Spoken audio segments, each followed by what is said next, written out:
This is Where We Live on Connecticut Public Radio. I'm Lucy Nalpathanchel.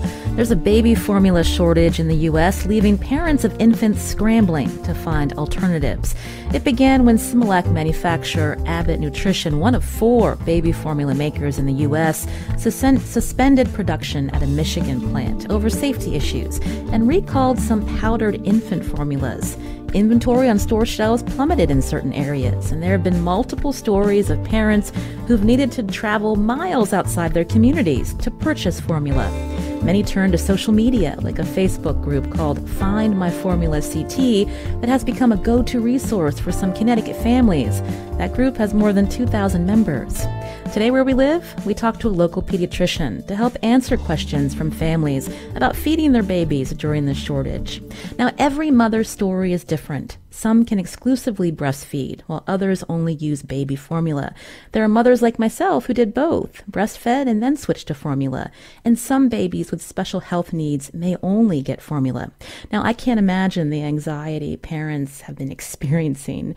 Now, how are you managing the shortage with an infant to feed at home? We want to hear from you. You can join us, 888-720-9677. That's 888-720-WNPR. You can share a comment on our Facebook page or find us on Twitter at Where We Live. Joining us first is Connecticut Public's health reporter, Nicole Leonard, who's been covering this story. Nicole, welcome back to the show. Hey, Lucy. Thanks for having me. I had mentioned, the anxiety that this must be causing, so many families when their babies may be using formula, and it's been hard to find on the store shelves. What have you been hearing? It's been like you said, it's been a really anxiety-filled time. It's been extremely stressful for families. People are angry, sad, just kind of in despair about what's going on. And like you said, it runs the range. Some people are having more difficulty than others. But for the most part, I'm hearing, especially from healthcare providers, that most, if not all of the families they see who use formula are being impacted in some way. Now, I referenced social media, which has helped some families find formula. You talked with Rachel Wrightington, who I understand started this Facebook group called Find My Formula CT. Let's hear what she shared with you. I work a full-time job. I can't always get to the store when some of my friends tell me they have it. So by the time I would get out of work, it'd be gone. And so when did Rachel start up this group? I had mentioned that Abbott closed that Michigan plant back in February, but have there been fluctuations in the supply before then, Nicole? Yeah, so she started the group a little earlier this year. It might have been either right around the time the recall was issued in February and the plant closed, or a little before that. And she actually created this group just as a way to pull in some people she knew, people who, friends who knew friends, who were just looking for formula. Like you heard her say, she's working full time. Not everybody has a partner at home to help them. People are busy with other life stuff. And so it can be, burdensome to go out constantly and get formula. And even before this national shortage came to be, you can imagine that the supply chain issue that has impacted so many other things during the pandemic has also impacted the production of formula. And if we go even further back, there are only a very small number of companies that make all of the formula produced in the United States. And so when one of those companies has a problem, it affects those formulas. And so there have been times in the past where people couldn't find a certain brand or couldn't find the certain type of formula that they really preferred. Nothing like the current national shortage, but there have been gaps in the past of people struggling to find the right formula and the right formula at the right cost. So she created this group to try and just help parents connect with each other and say, hey, they have this formula at this store. Do you want me to pick it up for you? I'll see you on the weekend. And of course, I don't think she could have predicted exactly the situation we're in now, which is a major national crisis. So this group has grown up from, I think she said, it started with about 200 members earlier in the year, and now it has more than 4,500 members just kind of overnight. Oh, wow. What a resource for local residents. Now, if you're listening and you've been struggling to find formula, or maybe there's someone in your family whose infant relies on it, we'd love to hear how you've been managing. Maybe you're helping your coworker or your neighbor find formula somewhere in Connecticut. Again, our number 888-720-9677, or find us on Facebook and Twitter at Where We Live.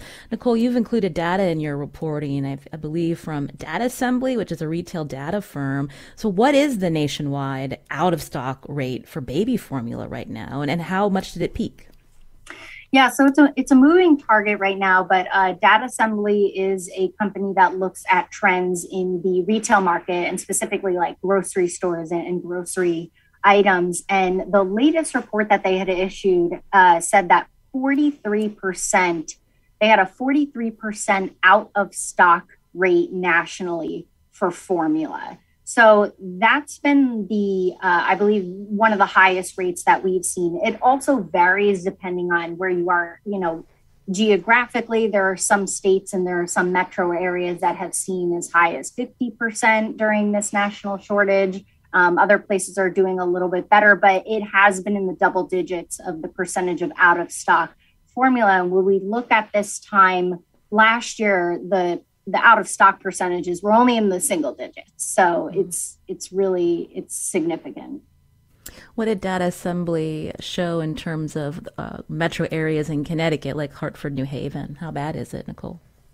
Yeah, I mean, the Hartford, New Haven, just last month, Hartford, New Haven was mentioned in one of their reports as having one of the highest out of stock rates in the country. There were a couple of metro areas that were in between that 40 and 50% out of stock range. So like I said, it depends on where you are in the country. Everyone's getting hit though, but some areas are getting hit a little harder. We'd love to hear from you. Again, our number 888-720-9677. I wanted to bring a pediatrician into the conversation with us on Zoom, Dr. Leslie Sood, who's a pediatrician at Yale Medicine Pediatrics. Dr. Sood, welcome to our show. Good morning, Lucy. Thanks for having me. So when we think about this crisis for some families who are struggling to find formula, and I'm wondering what your response is. What are you hearing from families that you serve? Right. Well, I am fortunate to serve families that live in a metropolitan area where there are a number of options where they can shop. And it seems that between the smaller mom and pop type stores that have had larger supplies and then the larger retail chains, most of our families have been able to find sources of formula. I also practice in a federally qualified health center. That's the clinical setting that I practice in. That is very well connected with the Women, Infants, and Children Supplemental Nutritional Assistance Program. And WIC has been doing a fantastic job working round the clock to maintain a database and continuously update resources for families to help them locate needed formulas. When we think about this shortage, in recent memory, has this ever happened before in this country, Dr. Sood? Not in my memory, no. I want to take a quick call. Erin's calling in from Litchfield. Erin, what are you experiencing? Oh, hi. I'm a foster care provider, and I'm providing care for an infant now. Couple of things. One, all foster babies in the state get WIC. And under WIC, there's only a certain type of formula that you'd be able to get. For example, I have to get Similac sensitive. Now, I can't go into the store if there's something else on the shelf and just buy it using the WIC benefit. I would have to pay for that out of pocket. Secondly, I'm not sure if we've mentioned this yet, but every time a baby switches formula, it gives them gastrointestinal issues that are akin to having like a stomach virus. So that's all. Thank you, Erin, for calling in. You can too, 888-720-9677, or find us on Facebook and Twitter at Where We Live. Dr. Sood, did you want to respond to what Erin shared with us? Yeah, so for the first question, it turns out that a certain number of states, and Connecticut is fortunate to be one of them, are the WIC program that is administered through the states are providing waivers so that families that use WIC and rely on WIC can actually use their WIC rebates and vouchers to purchase a number of different formulas, not just the Similac Sensitive. That was the designated contract formula before this crisis shortage. So I don't know if the caller has been able since the shortage to try to locate other formulas, but these regulations are supposed to have been loosened up dramatically. So I would check on that. And the second question was about sensitivity or causing problems. When you switch formulas, how that impacts the baby. Yeah. So, and I provided in the chat some links to resources. The Connecticut Department of Public Health provides a resource list that shows which formulas are comparable to other formulas. So, for example, if any formula is labeled as comfort protein, another brand formula that has the similar type of labeling is likely going to have a very similar composition and nutritional profile, so that the switch, even if there's a few days of discomfort or change, should work itself out in a matter of time. We'll share that link with our listeners on Twitter at Where We Live, and also put it on our Facebook page. And you can also find that information on our website, post-show, ctpublic.org/Where We Live. Dr. Sood, getting back to the shortage, have families resorted to making their own formula? I think the New York Times reported, some parents have been rationing formula or watering it down. I mean, this certainly does not sound safe. Yes. I have not heard personally or worked with families that are making their own formula. We are being asked about it, but mostly by the media. And the official recommendation from all of the regulatory agencies, the CDC, the FDA, the USDA, the American Academy of Pediatrics, strongly advises against the preparation of homemade formulas at home for various reasons. So the answer is no. And I think the reason is we just don't have any recent experience with it. Having said that, I was presented with a recipe that the World Health Organization has published in a monograph about how to prepare formula. And I just looked at it for the first time yesterday. The formula, I think, would maybe be okay if it was prepared in a very controlled way under, following the directions explicitly under very sanitary conditions, but the formula is deficient in needed nutrients like iron and other minerals. So I would not recommend it past a day or two. It would just be a form of calories that would get us through a very, critical time. Thank you. And certainly could not be suitable for any baby with special nutritional needs. Thank you for clarifying that for us. Nicole Leonard is still with us, who's Connecticut Public's health reporter.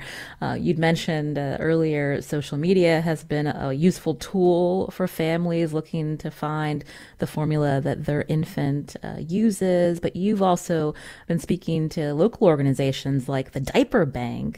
Tell us how they're helping families in our state.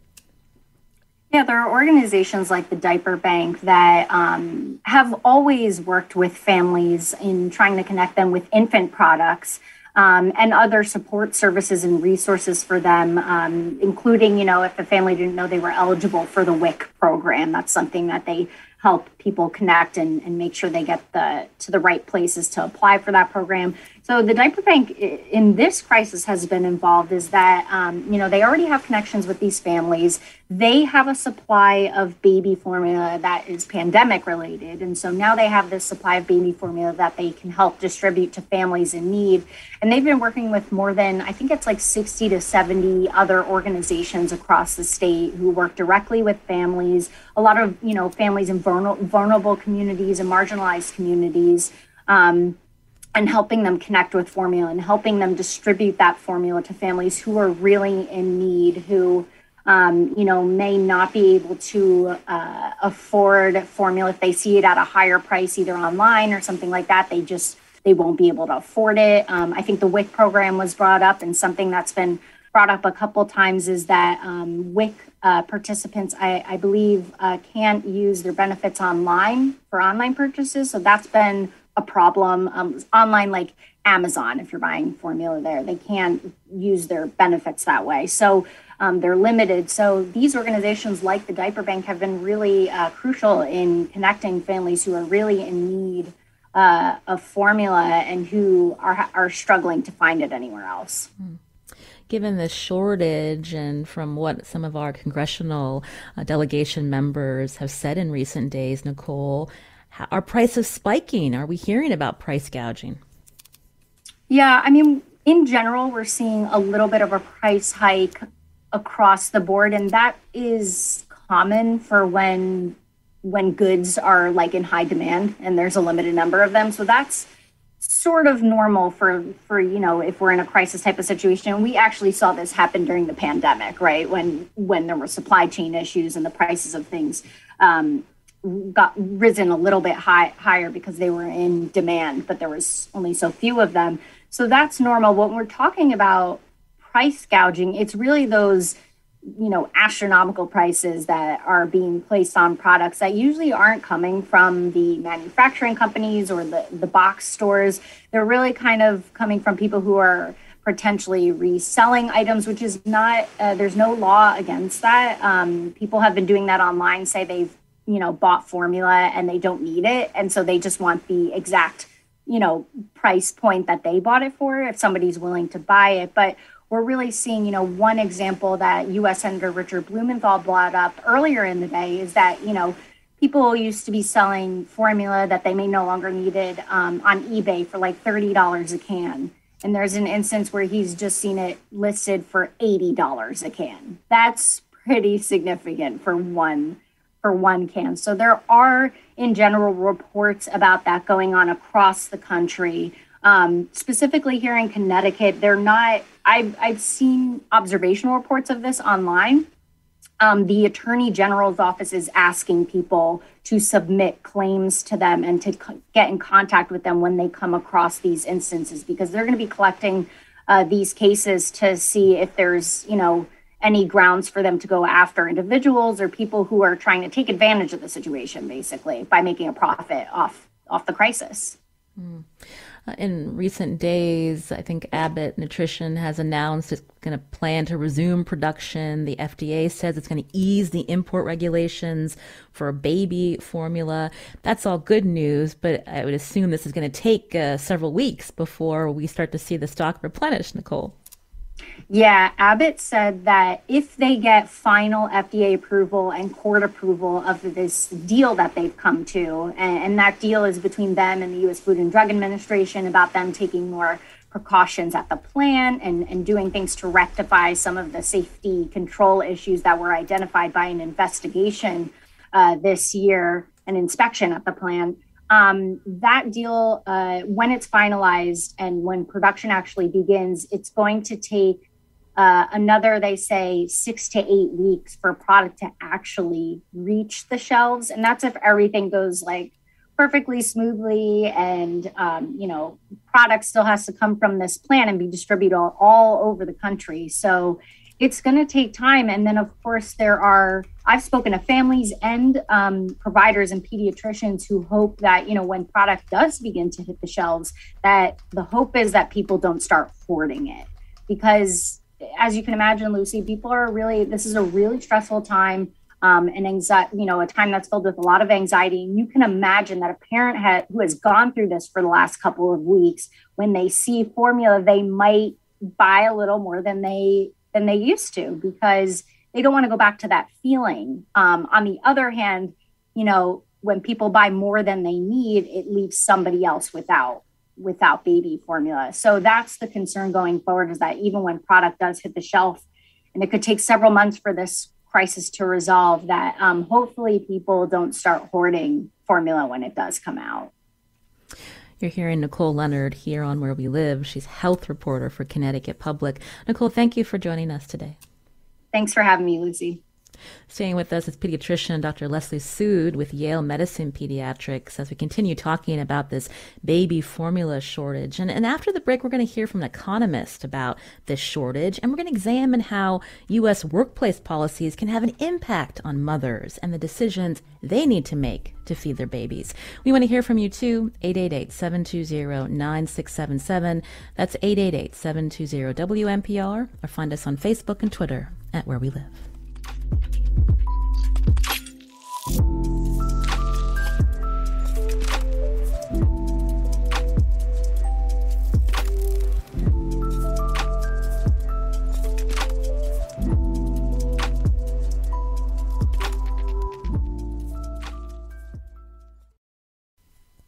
This is Where We Live on Connecticut Public Radio. I'm Lucy Nalpathanchel. Have you been scrambling to find baby formula on store shelves as supply issues persist in parts of the U.S., including here in Connecticut? We want to hear from you this hour. 888-720-9677. That's 888-720-WNPR. Or find us on Facebook and Twitter at Where We Live. The Washington Post reports this shortage disproportionately affects low-income families, since half the baby formula purchased in the U.S. is by recipients of a food assistance program benefiting poor mothers and young children, also known as WIC. Joining us now is an economist to talk more about how the U.S. got to this precarious place. With us on Zoom, Dr. Samantha Skank, Assistant Professor of Economics at Central Connecticut State University. Samantha, welcome to our show. Thank you so much for having me. I wanted to start with Congresswoman Rosa DeLauro recently saying both Abbott Nutrition and the FDA must be investigated. To recap, Similac manufacturer Abbott, one of 4 baby formula makers in the U.S., suspended production at a Michigan plant back in February over safety issues and voluntarily recalled certain powdered infant formulas. Abbott also has a $1.7 billion contract with the USDA for infant formula, and they supply to the WIC program. This is what Congresswoman DeLauro said to the press on Monday. October is when the report went to the Food and Drug Administration. December, the Food and Drug Administration interviewed the whistleblower. In February is when they recalled the product.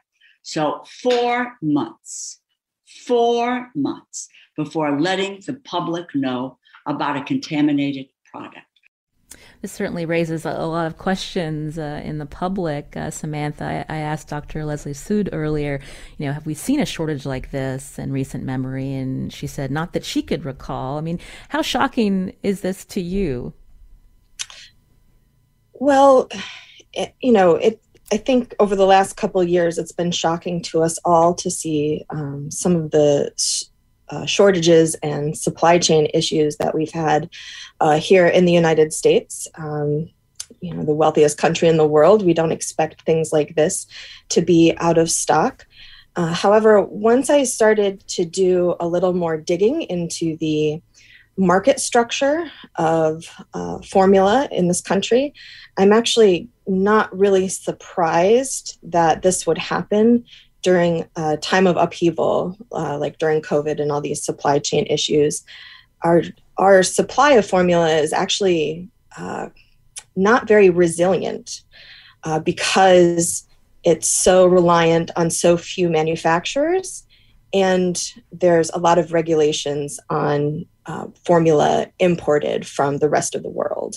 So if one thing goes wrong, particularly with Abbott, who has 40% of the formula market in the United States, if something goes wrong with them, that will put a strain on the supply. That's right. So the U.S. produces 98% of the infant formula it consumes, the primary source of imports from Mexico, Ireland, and the Netherlands. We're hearing now the FDA working to increase imports, and Abbott may be resuming production at its Michigan plant. So do you think that this will be necessary to ease the shortage in the short term, Samantha? Yes, I think that it will take quite some time for those regulations to be eased, and then for the formula from overseas to actually reach store shelves. I think that it is an important tool for them to use in the short term, but I also think that it's something that they should look at in the long term, and to keep encouraging some imports into our markets in order to make this market a little bit more resilient to supply shocks. Again, you can join us 888-720-9677 or find us on Facebook and Twitter at Where We Live. Barbara tweeted at us under Trump, they restricted imports of formula from Canada, and so we imported no formula from Canada in 2021, leaving us vulnerable to domestic shock. Is that another layer here?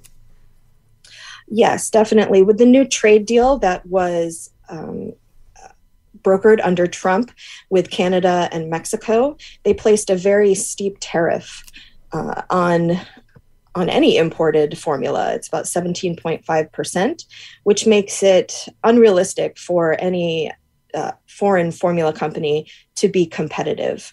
And so, yes, Canadian formula companies are they can import, but they're just not encouraged to because of that 17.5% tax. Is there lobbying happening by domestic formula companies? We heard Nicole Leonard mention that, there are about 4 baby formula makers in the U.S., and I understand this has been the case for some time. I was looking at a report back in 2000. There was just 3 domestic baby formula makers, Samantha. Yes, actually, so this has been happening for quite some time. I'm sure that lobbying does play a role. However, the biggest impact in the past that has had on this market is the 1989 law passed by Congress that makes it so that when states implement their WIC program, they have to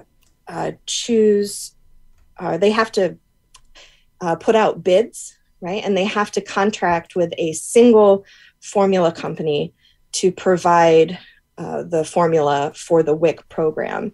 And the impetus for doing this was so that it would decrease the cost to taxpayers, because the formula company that would win the bid would offer a significant rebate, about up to like 85% of the wholesale cost of the formula. So it reduces the cost of the WIC program, but then it creates a virtual monopoly in each state. And the bids often go to very, very large companies that can offer these reduced costs because of their very large production. And so that has basically reduced the domestic competition here in the United States. So that's, for instance, why in Connecticut, Similac, which is Abbott, is the chosen brand for Connecticut WIC. And so, unless, there's these, I know that they're loosening restrictions right now, but normally everybody on WIC has to purchase Similac. And that's why Connecticut is seeing such a shortage, or we're one of the worst hit states. Again, you're hearing Dr. Samantha Skank here on Where We Live, Assistant Professor of Economics at Central Connecticut State University, as we talk about this baby formula shortage. We wanted to pan out a little and just talk more also about how U.S. policies affect mothers and the decisions they need to make when they have infants at home and they're also working. Samantha, you specialize in feminist economics, and so we know that Connecticut just passed a Paid Family Leave Act. Of course, that's not the case in many states in the country. But when we think about how this impacts the decisions women have to make, whether they choose to breastfeed or why they choose to go to formula because of their work schedules, I'm thinking of hourly wage earners who may not be able to have the flexibility or time to pump at work. I'm wondering if you can talk more about that. Yes. So the United States is the only wealthy industrialized country that does not have a national paid family leave or maternity leave program. So a lot of workers, some workers do have access to unpaid leave through the Family Medical Leave Act, but even then that only covers 56% of employees. So a lot of workers, especially low-wage workers, rely on their employer to provide them with any leave benefits. And so this means that in the United States, women have very short maternity leaves. And this means that they have less time to bond with their baby after their birth. And it also means that they have less time to form a concrete breastfeeding relationship or to establish that breastfeeding. And so they often go back to work when their milk supply isn't well established. And when they go to work and they have to pump, they can see a very large reduction in their supply, making it very difficult to continue that breastfeeding relationship. And so, for instance, 25% of women in this country return to work within 2 weeks of giving birth, and only half of women take 5 or more weeks off after giving birth. So these very short maternity leaves make it very difficult to breastfeed babies. And so oftentimes these women switch to formula because of their supply going down. Pediatrician Dr. Leslie Sood with Yale Medicine Pediatrics is still with us. Dr. Sood, I'm wondering if you can add to this as well. When we think about the women that come to the clinic that you're at in New Haven, how difficult would it be for them if they choose to breastfeed to maintain that milk supply because they also have to work?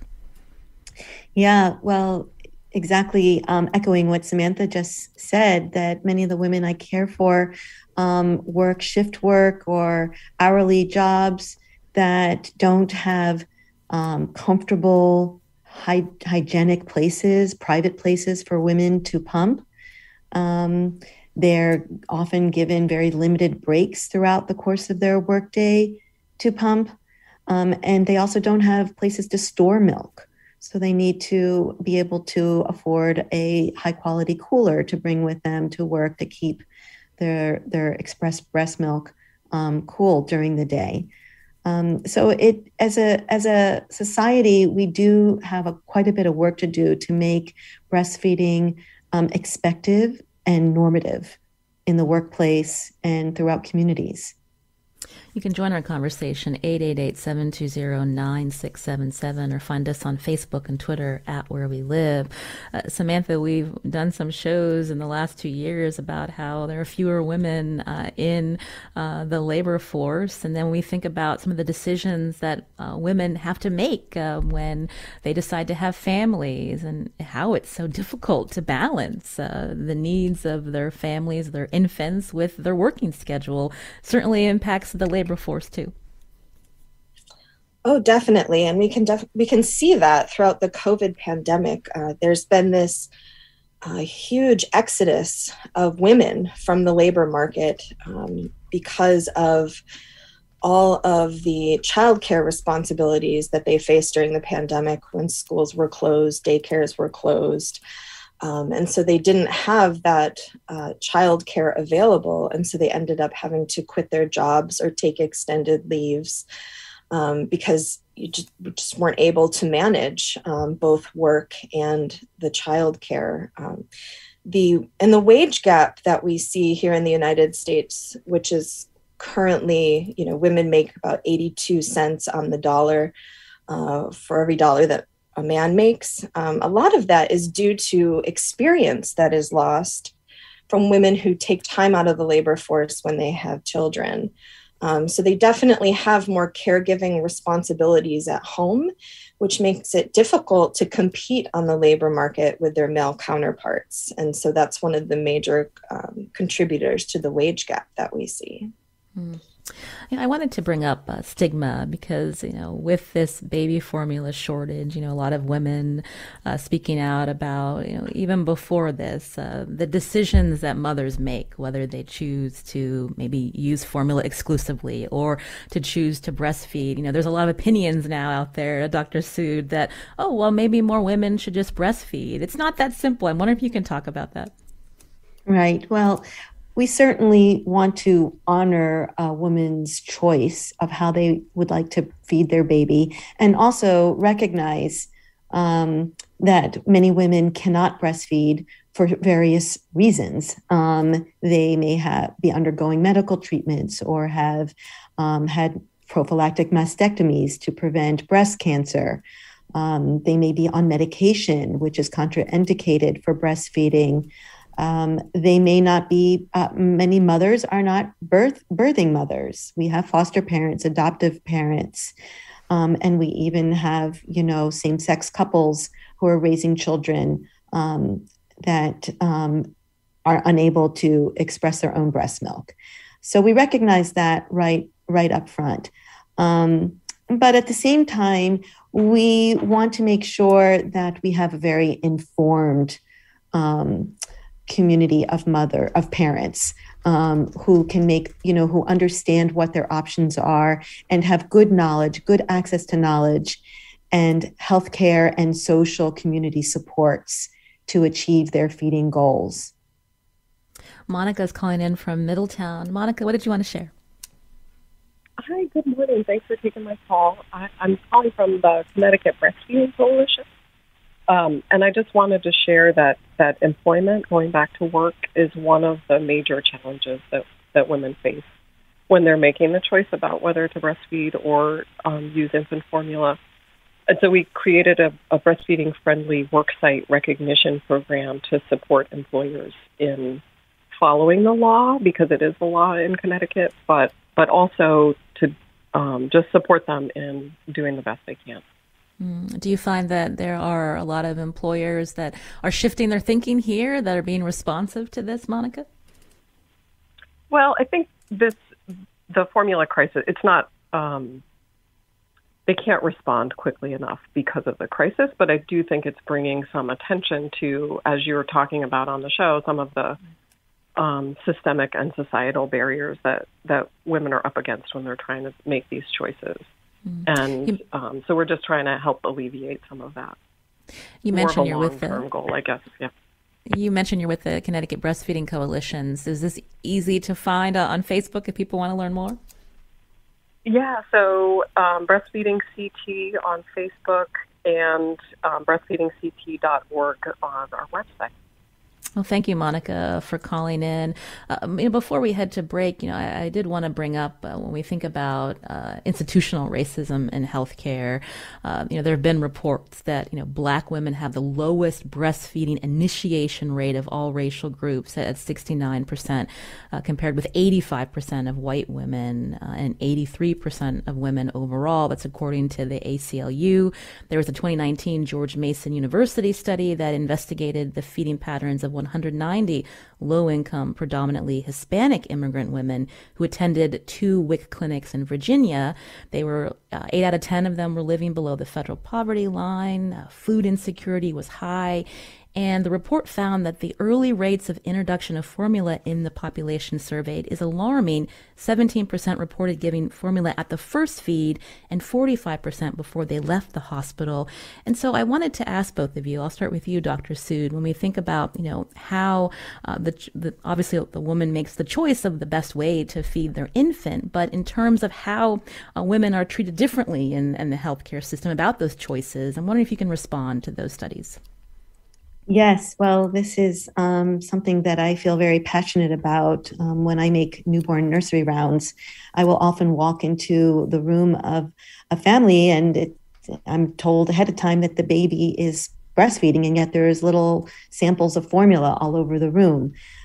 We as a medical community tend to medicalize normal physiologic transitions that we see in the baby and in the mother. So it takes about 72 hours for the full, rich mother's milk to be produced. But in the interim, the colostrum that is present is highly nutritious. It's caloric, and it contains a number of critically essential nutrients that are important for the baby to get.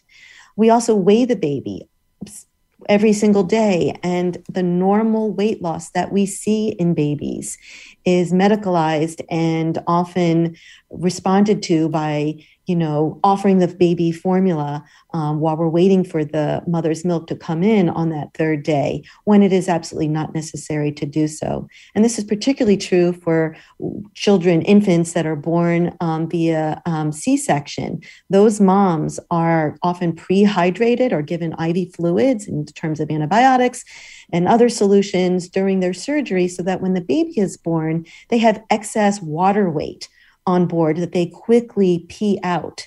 And then we see that clinically as a weight loss, but it's not a true weight loss. It's just a water weight loss. And yet, if this is not explained carefully to the family, it raises alarm and a perception that they're not able to feed their baby enough and that their baby's losing weight. Well, Dr. Leslie Sood, thank you for joining us with your perspective here on Where We Live. Again, Dr. Sood is with Yale Medicine Pediatrics. Thank you for your time today. It was a pleasure. You're listening to Where We Live. Staying with us is Dr. Samantha Skank, Assistant Professor of Economics at Central Connecticut State University. We're going to continue talking after the break and take your calls too, 888-720-9677, or find us on Facebook and Twitter at Where We Live.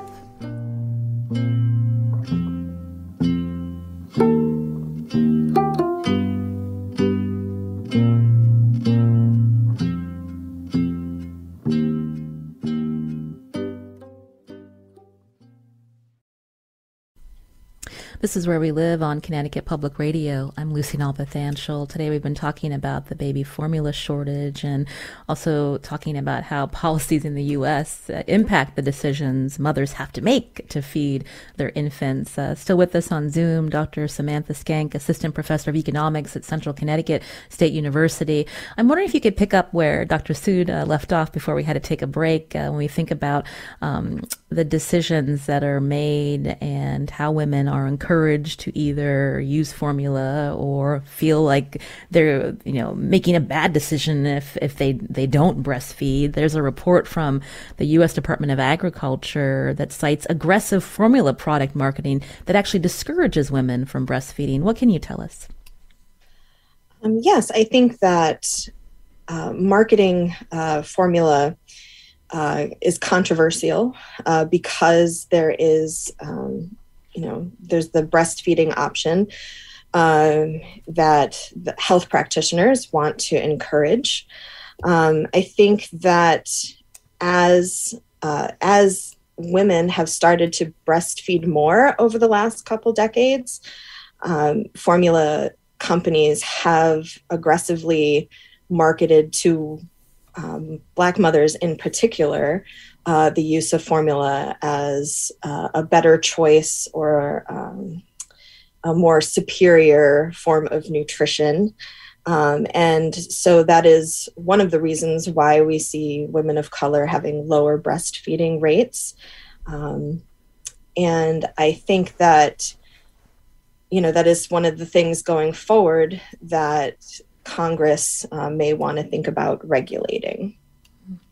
You also specialize in feminist economics. There was a paper in Taylor and Francis online. Now, this was back in 2008 by two Australian researchers. But they criticized the failure to count women's unpaid and reproductive work in measures of economic production, such as the GDP. This paper examines the treatment of human milk production in national accounting guidelines, and the researchers write, quote, while human milk production meets the standard national accounting criteria for inclusion in GDP, current practice is to ignore its significant economic value. I'm wondering if you could respond to that. I definitely agree. As the field of economics is starting to pay more attention to the production that happens at home, including human milk production. Normally, economics treats kind of the household and what happens within it as what we call a black box, something that we can't really see and is not really important for things like calculating gross domestic product and things like that. But a lot of work is done within the home, and most of it, the majority of it, is done by women. And so it ends up being invisible to our national accounting systems. And what happens with that, because it's sort of invisible, it means it's devalued, right? And so I've seen a lot of things on the internet recently about formula versus breastfeeding. And so during this formula shortage, a lot of mothers that are using formula are being shamed and people are saying to them, well, why don't you just breastfeed? It's free, right? Well, it's not actually free. It's only free if you don't value women's time, because breastfeeding is very time intensive. So there's an opportunity cost to doing so, to breastfeeding. So I actually saw one study that looked at how many hours a woman would breastfeed over the course of a year, and turned that into an hour or a kind of a total cost figure in terms of what she would give up in wages if she earns, the median earnings in the United States. And it would be about $14,000 worth of her time spent breastfeeding just in the first year alone. And, it's definitely important for society and for, that individual family that she's producing milk. But it's seen as something that's, maybe less valuable than something that's purchased on the market because it doesn't come with a dollar value. Right. I was looking at a graph that Vox put out when we think about from those who do choose to breastfeed. It's not free, as you mentioned. There are all the supplies attached to it. We remember all the bottles, the milk storage bags. Don't forget about the nursing bras. I think insurance companies now cover the breast pump, but there's also nipple cream. I mean, these are all the things that aren't discussed. And so I guess maybe one of the bright lights from this crisis of a formula shortage is, thinking about, these greater points that you and the other guests have made in terms of, how we treat mothers and how we impact the choices they make. Samantha. Yes, definitely. And the points that you bring up about pumping in particular being quite expensive, this really impacts a lot of low-income mothers more, especially when we have a WIC program where formula can be free. Right. But then pumping is expensive in terms of time as well as accessories and things like that. Low income mothers might not have that choice to pump. Maybe their insurance gives them a low quality pump, so that impacts their supply. They also might feel less able to ask for accommodations at work in order to pump. So I definitely think that the work of mothers needs to be recognized, and especially when it comes to helping low-income mothers deal with this work caregiving balance. I wanted to share a comment from a listener who writes, I feel like there wasn't enough support for breastfeeding when I gave birth to my son at Yale almost 8 years ago. When we got home, I was left to my own devices and had to look for help myself. Irene from Women's Well in New Haven, back then it was at St. Raphael's, was the best, and I'll be forever grateful for all of her help. So we're glad to hear that someone came to her assistance during a very stressful time when you have a newborn and trying to make decisions to keep them healthy, as well as for mothers to stay healthy as well. Dr. Samantha Schenk, thank you so much for joining us today on the show, Assistant Professor of Economics at Central Connecticut State University. It was a pleasure to hear from you. Thank you so much. It was great being here.